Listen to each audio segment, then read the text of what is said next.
Père, nous te bénissons et nous te rendons grâce. Merci pour tous tes bienfaits.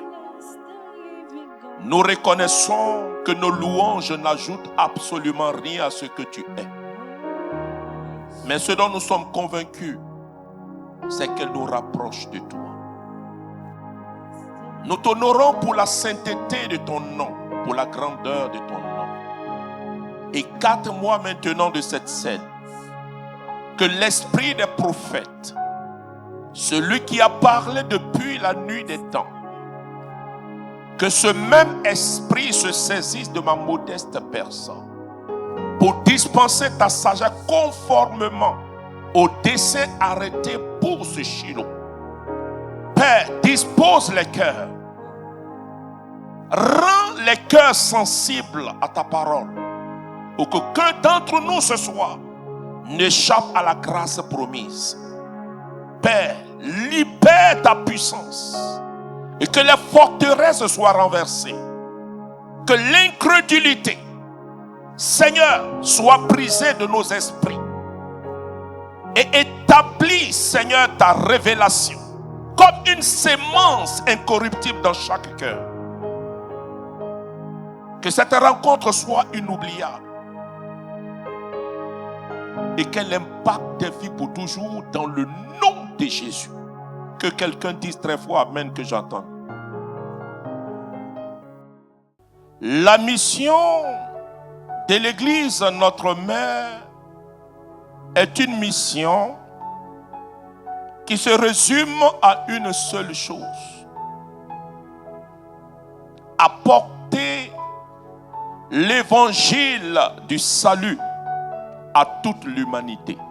La mission est une commission à laquelle chacun d'entre nous sommes appelés à accomplir. Le fait que nous soyons déjà chrétiens, baptisés au nom du Père et du Fils et du Saint-Esprit, nous avons été incorporés à la mission du seul fait que la mission elle-même a été donnée à l'Église à laquelle désormais nous sommes partie prenante. Nous sommes corps mystique du Christ. De par notre baptême, nous sommes incorporés à cette réalité qui fait que si l'Église elle est missionnaire par son essence, c'est que chacun d'entre nous, nous sommes donc missionnaires. Et pour nous, l'appel à cette mission, c'est depuis le jour où nous avons accepté Jésus comme notre Seigneur et notre Sauveur. Ne l'oubliez pas. N'attendez pas une voix qui vienne d'en haut, comme un ange qui viendrait vous dire: lève-toi et va accomplir la mission. Dieu a déjà parlé par la bouche de l'Église dans son enseignement en rappelant que tout baptisé est missionnaire. Dis amen. Et donc celui qui ne s'arroge pas ce droit et qui attend qu'on lui octroie ce droit, c'est que cette personne n'a absolument rien compris. Depuis le jour où tu es né de nouveau, tu es devenu missionnaire. On dit à certains missionnaires de cette terre, on peut te dire de te taire de plusieurs façons. La première des façons, c'est qu'on va te dire que tu n'es pas qualifié. Pourquoi tu n'es pas qualifié? Parce que tu n'as pas fait de grandes études.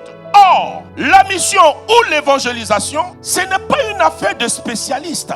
Je m'excuse, ce n'est pas une affaire de spécialiste.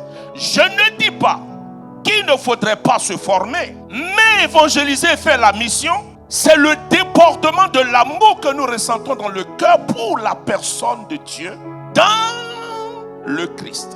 Depuis le jour où l'amour de Dieu, tu l'as rencontré, où cet amour a transformé la perception que tu as de ta propre vie et de la vie de ceux qui t'entourent, cet amour-là te pousse à aller vers les autres pour leur dire comment cet amour a apporté la transformation dans ta vie. Un homme du nom de Paul de Tarse, un religieux de son état, croyant bien faire sous le mandat de ses pères, montait à Damas pour arrêter les chrétiens. Et voilà que sur la route, il fait une rencontre extraordinaire. Il vit un phénomène surnaturel. Dieu se révèle à lui et il lui dit: Paul, pourquoi me persécutes-tu? Dans cet échange, il en ressort une transformation de cet homme. L'amour de Dieu comme une lumière a ébloui Paul. Et Paul est devenu une autre personne. Ce qu'il a vécu l'a tellement transformé qu'il a fait ce que j'appelle non pas un retour, mais il a continué. Mais cette fois-ci, il marche avec un autre mandat, avec une autre révélation. Laquelle? Celle d'annoncer désormais que celui qui le persécutait au travers des chrétiens était véritablement le Dieu dont ses pères adoraient sans le connaître. Mais lui, Paul, il a eu la grâce de le connaître parce que Dieu s'est révélé à lui. Cela veut dire, tant que vous n'avez pas la révélation de Dieu, parce qu'on ne connaît Dieu que par révélation. Tu peux beau lire, tu peux beau étudier, mais tant que tu n'as pas vécu une rencontre surnaturelle, si Dieu ne s'est pas révélé à toi, la transformation qui s'est produite dans la vie de Paul et qui a fait de lui missionnaire du Christ, tu ne pourras pas vivre cette expérience. Parce que chacun d'entre nous ici, nous avons été baptisés il y a longtemps. Beaucoup d'entre nous ici avions peut-être 15 ans d'expérience chrétienne. Mais jusqu'à là, est-ce que nous avons ressenti au-dedans de nous une urgence à porter vers les autres le message? Est-ce que nous avons ressenti au plus profond de nous à tout quitter pour la cause de l'évangile? Est-ce que nous avons reçu au-dedans de nous cette flamme qui nous dévore de l'intérieur, qui fait en sorte qu'une seule chose a de l'importance? Comment faire en sorte que ceux qui sont autour de nous connaissent Christ et qu'ils soient sauvés? Ce que vous voyez aujourd'hui, qui en pente, monts et vallées, ce sont des personnes qui ont vécu une expérience qui les a catapultés dans une autre dimension de leur vie, leur a donné de percevoir la vie d'une autre façon. Paul était un érudit. De tous ceux qui étaient de son temps, de sa génération, aucun ne pouvait rivaliser avec Paul au sujet de la connaissance de la religion judaïque. Mais Paul est devenu cet enfant entre les mains de l'esprit après avoir vécu l'expérience sur la route de Damas. Cette transformation qui a ébloui leur regard, qui lui a donné de percevoir la personne du Christ et être prêt à mourir pour lui. Voilà la même chose que Pierre et les autres ont vécu lorsqu'ils étaient à la chambre haute. Une révélation est descendue du ciel. Un mystère a fait éruption au Cénacle. Pourtant, pendant 3 années, ils ont marché avec le Christ. Rien d'extraordinaire ne s'est produit dans leur vie. Jusqu'à ce qu'ils vivent cette expérience, la Pentecôte, la puissance de l'Esprit qui descend sur eux et qui les transforme en une autre personne. Et ce qu'ils ont vécu faisait qu'ils ne pouvaient plus accepter certain nombre de choses. Ce qu'ils ont vécu a fait en sorte qu'ils sont devenus une autre personne. Au point où, devant l'autorité religieuse, le Sanhédrin d'alors, qui leur intimait l'ordre de se taire, ce n'était pas qu'ils étaient désobéissants à l'autorité. Ce n'est pas qu'ils ne pouvaient pas respecter l'autorité. Mais ce que l'autorité leur demandait était contre ce qu'ils avaient reçu comme révélation. Alors ils vont dire à l'autorité, jugez-en vous-même. Est-il normal d'obéir aux hommes qu'à Dieu? Est-il normal d'obéir au système de ce monde qu'à Dieu? Est-il normal aujourd'hui d'accepter l'inacceptable? Est-il normal en tant que témoin de la résurrection du Christ d'accepter certaines lois iniques, cyniques, perverses qui aujourd'hui remplissent le monde et les parlements du monde entier? Tout dernièrement, je viens d'assister à un scandale au sein de la capitale de l'église orthodoxe, la Grèce, où le parlement grec vient d'accepter par un vote le mariage des gays. Bien-aimés, si nous ne parlons pas, si nous ne prêchons pas, si nous ne révélons pas la vérité, écoutez-moi bien, disait mon père, il dit fils, ne dis plus que les ténèbres sont en train de remplir le monde. Parce que le nombre de démons chassés depuis le ciel, ce nombre-là n'a pas augmenté. Parce que les démons ne se multiplient pas. Mais c'est parce que la lumière est en train de s'éteindre. C'est parce que les chrétiens ne luient plus. Ils ne prient plus. Jésus a dit, vous êtes la lumière du monde. Il sait pourquoi il l'a dit. Parce que seule la lumière est la réponse contre les ténèbres. Si la lumière commence à s'éteindre partout dans le monde, écoutez-moi bien, les ténèbres vont prendre la place. Voilà pourquoi Dieu nous invite, frères et sœurs, à nous lever partout dans le monde, à prendre la torche de la vérité et de la brandir un peu partout. Rappeler à cette humanité qu'il n'y a pas un autre nom donné aux hommes par lequel ils peuvent être sauvés, si ce n'est le nom de Jésus. Et même si cela doit nous coûter, nous devons être prêts à supporter toutes les persécutions nécessaires pour que les ténèbres reculent. Quand on parle de témoin, en grec, c'est martyros.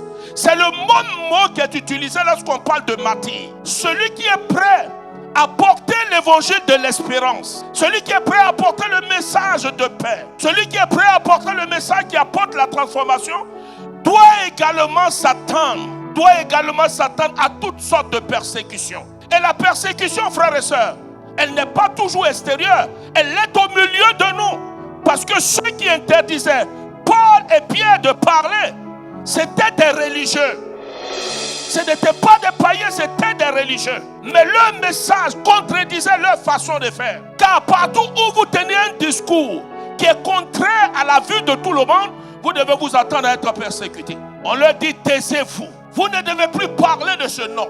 Et c'est la même chose qu'on assiste. Quand vous regardez un débat religieux à la télévision, où j'en ai déjà vu un évêque qui était en train de parler, quand il dit le nom de Jésus, ça devient un tollé sur le plateau. Il peut parler de tout, il peut relever et révéler la morale, il peut parler de la morale, il peut parler des vertus, il peut parler des qualités de vie, mais il y a un seul nom qu'il ne devrait pas prononcer pendant ce débat, c'est de dire le nom de Jésus. L'évangélisation, ce n'est pas venir prêcher une église.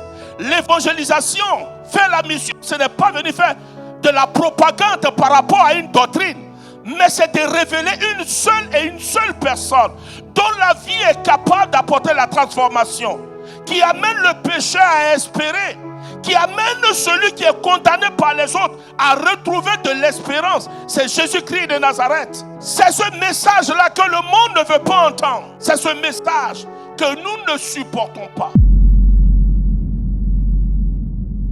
Pierre et les autres ont dit, nous ne pouvons pas nous taire, car ce que nous avons vu, ce que nous avons entendu, c'est ce que nous vous annonçons.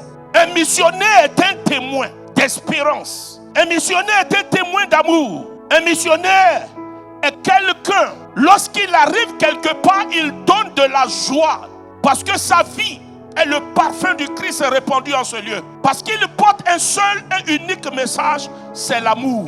Parce que l'amour ne condamne pas. L'amour ne juge pas. L'amour rassemble. L'amour guérit. Quelle que soit l'histoire d'une personne, quelle que soit l'orientation de la vie de la personne, Dieu fait la différence entre la personne et l'orientation. Que prend cette personne? Voilà pourquoi vous allez regarder dans les Écritures. La plupart des lieux où Jésus est parti, il est entré, ce n'a pas été dans la maison d'un juste. Les seuls lieux où il est rentré, d'habitude que les gens relataient très souvent dans les Écritures, c'est chez Marthe et Marie. Et nous connaissons la maison de Marthe et Marie dont le frère est Lazare. On sait ce qu'a été la vie de Marie. On sait aussi ce qu'est Marthe, Lazare. Tout cela on les connaît. Normalement on dirait qu'une telle maison, Jésus ne peut pas entrer dans ce lieu.